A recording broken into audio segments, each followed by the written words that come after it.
Hanoi, Vietnam. Bibili muna tayo ng SIM card para magkaroon tayo ng data and papapalit ng ating pera. Bibili muna ng SIM card. Ayan, ito package 260,000. Return point for you. I check the front also. I check the front.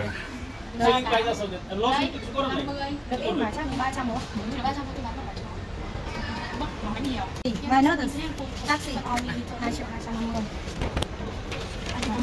So ayan mga silang yung taxi nila from 300 from 400 naging 300. 1 million, 2 million, 250. So this is 2 million 250. 250. How long you stay here? 1 week. You come back cheaper because you're using all those hours. Why now 250? No, cannot because No, what's this? It's for 250. the comeback? Yeah. Hotel back to airport? Now 250? No, now. You put 250 oh? Yeah, 250 for the comeback Why? because you're using our service. So the comeback I discount for you. So this is my phone number. Yeah. So if you need taxi, you can phone for me before some hour. Okay, put the price also. Only 250. Very cheap price. Around $10. So ayun na nga, hintay na lang ako ng taxi. So ayan, kaya tawag na ako ng nag-arrange. So ayan, mula dun sa original na 400 naging 300 na lang. So kailangan mo talaga makipagtawaran. So ayan, first tip, wag muna kayong papayag dun sa mga presyong binibigay kasi uso talaga yung tawaran dito sa Vietnam, except lang dun sa mga, syempre sa mall, pero dito sa mga palengke o dito sa mga taxi, pwede makipagtawaran. Pangalawang tip, yung dun sa SIM card, ang iaalok nila sa inyo una is yung pangalawa dun sa mahal na sa 460,000 BD yata yun. Pero pwede na yung pinakamura, yung 260 na kinuha ko. Higit 1 week ako pero hindi ko siya naubos kasi dito yung mga halos restaurant, meron silang mga wifi din. And sa hotel meron din naman wifi, so walang problema. Hindi rin nauubos agad yung data, siguro pang 1 month yata to. Kung medyo nagtitipid ka, meron naman ditong bus, pero kailangan aralin pa yung mga ruta. So hindi na ako nag-take ng risk at baka kung saan pa ako mapunta. Though alam ko medyo mas mura talaga doon, malayo yung presyo niya kung magta-taxi ka. And kung magta-taxi ka naman, make sure na yung legit na taxi. Or doon na lang sa ginawa ko, nagpa-arrange ako doon mismo sa may pinagpapalitan ko ng pera at pinagbili ng SIM card. Ayan, so finally nakarating na tayo dito sa place. And ito yung hotel. So i-check ko kung pwede na early check-in. Alas ano pa lang, alas 9 pa lang. Tip number 3, ingat sa pagtawid kasi maraming motor dito at wala silang halos pakialam sa tumatawid. Kailangan mag-senyas ka sa kanila na tatawid ka. So after ko mag-check-in, nag-rest muna ako ng mga ilang oras and then lumabas ako para kumain itong buncha. Ito ay makikita lang dito sa may kalsada pero may Michelin siya. And ito yung kinain ni Obama nung pumunta siya dito sa Vietnam. So dahil malapit lang naman dito sa tinirahan ko yung old quarter, ang una kong pinuntahan is itong St. Joseph Cathedral na sumisimbolo ng Catholicism dito sa may Hanoi, since ang Hanoi nga is naging under ng colonial rule of France. Kaya kung mapapansin nyo, yung mga structure ng mga buildings dito is inspired talaga dun sa European. Ikutin lang natin tong cathedral, then bago tayo pumunta doon sa ating next destination, yung Huan Kiem Lake.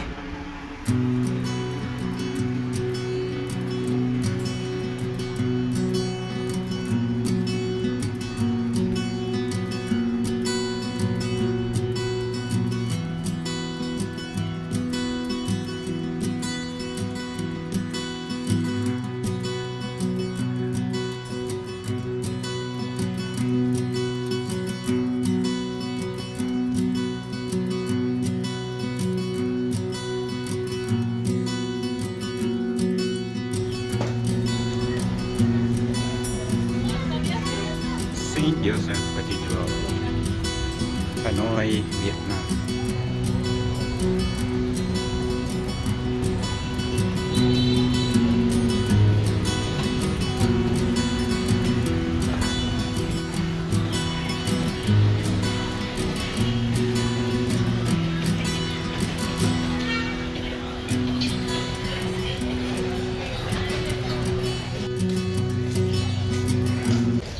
Isa pa sa mga park dito sa Hanoi, sa Vietnam. Ang dami mga nakatambay pa. Ano lang yung kapo sila dito. So, ito naman yung Quan Kiem Lake. Yan, napapalibutan tong lake na to ng mga commercial establishment at basically tambayan siya ng mga turista at saka ng mga lokal. And doon naman yung Ngoc Son Temple na papasukin natin mamaya. So kung iikutin mo to, meron ka mga madadaanan na mall at yung mga bilihan ng damit like Uniqlo and other mga restaurants at kung ano-ano pang commercial establishment. So, meron din yung water bucket show. Sanglong Water Puppet Theater. So ito yung mga prices niya. Yung 200,000, 150,000, and 100,000 per time. So dito lang siya mismo malapit sa sa bridge dito. At ito naman yung sa may Ngoc Son Temple na kung saan kabilang kalsada lang siya sa may puppet theater. Ticket is 50,000.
Paglabas nyo ng temple, pwede nyo nang daanan dito yung isang luxury mall at saka yung Uniqlo.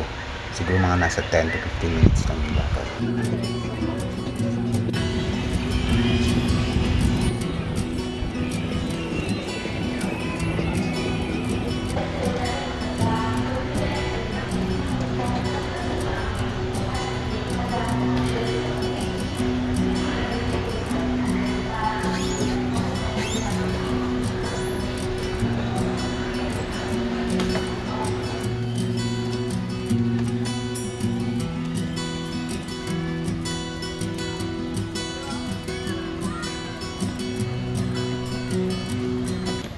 Guys, ano nga ba ang masasabi ko dito sa ating day 1 sa tour natin sa Vietnam. So unang-una, syempre, medyo nakaka-shock yung currency nila kasi milyon-milyon yung hahawakan mo. Pero para hindi ka malito, ang technique lang dyan, tanggalin mo lang yung 3 zero. Para for example, yung 100,000, tanggalin mo yung 3 zero. So isipin mo na lang na 100 siya, times 2 mo, so magiging 200 pesos siya, then dagdag ka pa ng kaunti, halos yun na po yun. So para hindi ka malito.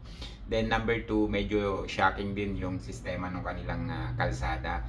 Napakaraming motorbikes na talagang kailangan mong makipagsabayan ng tawiran sa kanila kasi talagang hindi sila hihinto para sa'yo. And even yung mga kanilang signal, talagang halos hindi nila sinusunod dun sa mga maliliit na kalsada. Dire-diretso lang sila na nagmamaneho. So kailangan mo talagang mag-signal sa kanila na tatawid ka para alam mo yon, ma-calculate nila yung kanilang takbo. And at saka nga pala, yung paghingi ng discount is normal sa kanila. So kung makikita nyo dun pa lang sa may airport, talagang nakipagtawaran na ako doon sa agent ng taxi kasi ang binigay niya sa akin is 400,000 pero nag-ask ako kung pwedeng 200 until nag-agree na lang kami doon sa 300.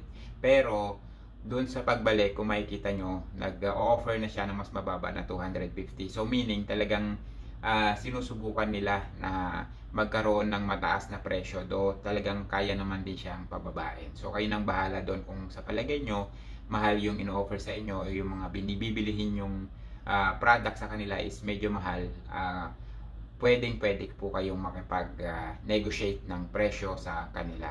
Siya nga pala, doon sa may tirahan, I suggest na makakuha kayo ng tirahan doon sa old quarters kasi doon, walking distance na lang yung mga tourist spot. Kaya madaling-madali yung isang araw nyo, maglakad-lakad lang kayo doon, marami na kayong magagawa at mapupuntahan. Yan. So hopefully nakita nyo naman yung mga videos natin. Yung video natin, isang araw pa lang, ang dami ko nang napuntahan. And nag-check din tayo ng mga hotels na ipapakita natin sa mga susunod na videos natin. Yung pagpunta sa Sapa, nagkaroon po ako ng trekking ng 1 night and 2 days. And yun sa Halong Bay, yan, ginawan ko na po siya ng video and ilalabas ko po siya sa mga susunod na araw. So hopefully mapanood nyo rin po yung mga videos na yon. So ayan lang po for today. Thank you for watching and have a great day. Goodbye!